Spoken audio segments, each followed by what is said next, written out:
Samantala, tiniyak ng Energy Department sa publikong sapat ang supply ng LPG sa harap ng tumataas na presyo ng langis sa world market. Ang detalye sa report ni J.M. Thompson.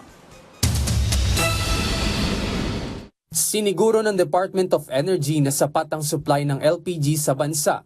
Inaasahang darating ang 66 million kilograms ng LPG mula Amerika, Canada at Mexico na magdadagdag ng isang buwan na supply.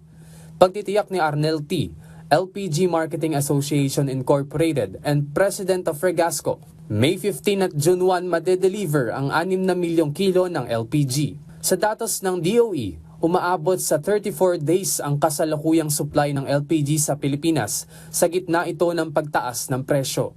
Samantala, nagtaas na ng presyo ng LPG ang ilang kumpanya na aabot sa 16 pesos hanggang 37 pesos ang dagdag kada kilo. Higit na naaapektuhan ng mga karinderya na umaasa sa LPG. Ang ilan nga ay lumipat na sa kalande-uling habang ang iba ay nagtitiis sa mataas na presyo.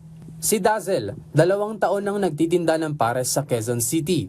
Ramdam na ang pagtaas ng LPG mula 870 pesos, ngayon ay umaabot na ng 1,500 pesos.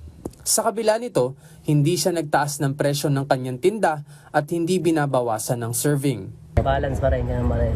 Patas pa rin. Hindi pwedeng basta-basta magtaas kasi kawawa rin naman lahat ng ano. Wala nang kinikita, wala nang makain. Kaya pagtataasan mo pa, wala nang. Patuloy na kumikilos ang pamahalaan at Department of Energy upang masiguro ang tuloy-tuloy na supply ng LPG sa bansa. J.M. Thompson para sa Pambansang TV sa Bagong Pilipinas.